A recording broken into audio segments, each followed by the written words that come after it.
Hotel Transylvania, Transformania sees Van Helsing's mysterious invention, the Monsterfication Ray, go haywire, causing Drac and his monster pals to all be transformed into humans, and Johnny becomes a monster. With the help from Mavis and the hilariously human Drac Pack, the heat is on to find a way to switch themselves back before their transformations become permanent. This is the final Hotel Transylvania movie, having been released on Amazon Prime after Sony canceled its theatrical release, and this sees a shift in some of the main players involved. Jenny Tartakovsky only co-wrote the screenplay, with Jennifer Kluska and Derek Dreiman taking over directing duties, and while most of the original voice cast returns, Adam Sandler and Kevin James did not come back to voice Drac and Frankenstein, being replaced by Brian Hull and Brad Abreu respectively. Now while it's disappointing that all three of them, having been such a big part of this series from the beginning, did not return one final time, that actually doesn't cause as big of a problem as one would think. Tartakovsky's sense of humor can still be felt in the script, and while I'm not familiar with Kluska, Dreiman is without a doubt an excellent choice to take over as co-director, considering he was the creative director during the first 3 seasons of SpongeBob, as well as having a big hand in Rocko's Modern Life. So if there's anyone who can still capture the zany humor that's been a big part of these movies, it's him. We get a number of the usual wacky, fast-paced sequences of characters freaking out, like Drac chasing Johnny through the hotel when he first becomes a monster, or when Drac's friends all sneak around not trying to be caught when they first transform. And the editing is noticeably even quicker in a few of these sort of sequences, and it manages to capture that hyper-stylized eccentricity that was a big part of the other movies, mainly the first two, so it provides a lot of solid visual gags. And Brian Hull, who is just top-notch as an impressionist, does a great job as Drac, managing to stay true to the character while still making it his own, so he doesn't feel like he's doing nothing more than just copying Sandler's style. He does a great job of capturing Drac's manic energy while also exuding a nice sense of warmth, especially in the third act as we get into this message about being true to yourself. And with Kevin James working more as an ensemble player in these movies, bouncing off the other characters, Abreu fills in that void nicely.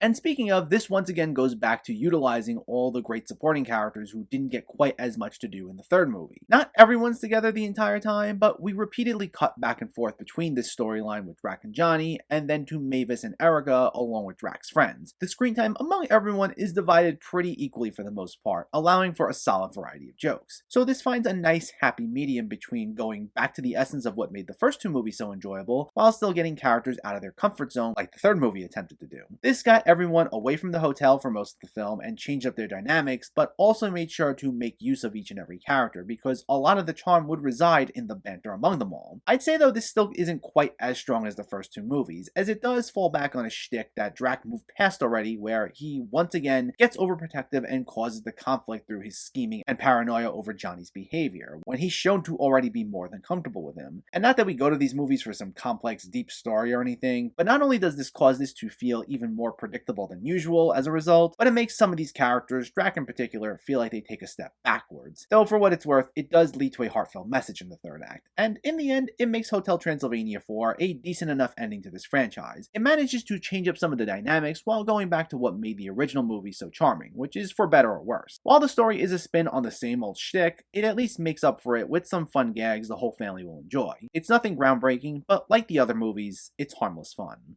Hotel Transylvania, Transformania gets a 6.5 out of 10. So now that I've reviewed all 4 Hotel Transylvania movies, stay tuned for a ranking of all 4 movies. And in the meantime, let me know, did you see Hotel Transylvania 4, or are you planning to see it, and what were your thoughts? Did you like this more than the other movies, less than the other movies, or was it somewhere in the middle? Let me know in the comments below so we can discuss. Also, if you enjoyed this video, please like it and share it, and for more movie reviews and film discussion, please make sure to hit that subscribe button to stay updated. Thanks for watching everyone, and keep having fun with film.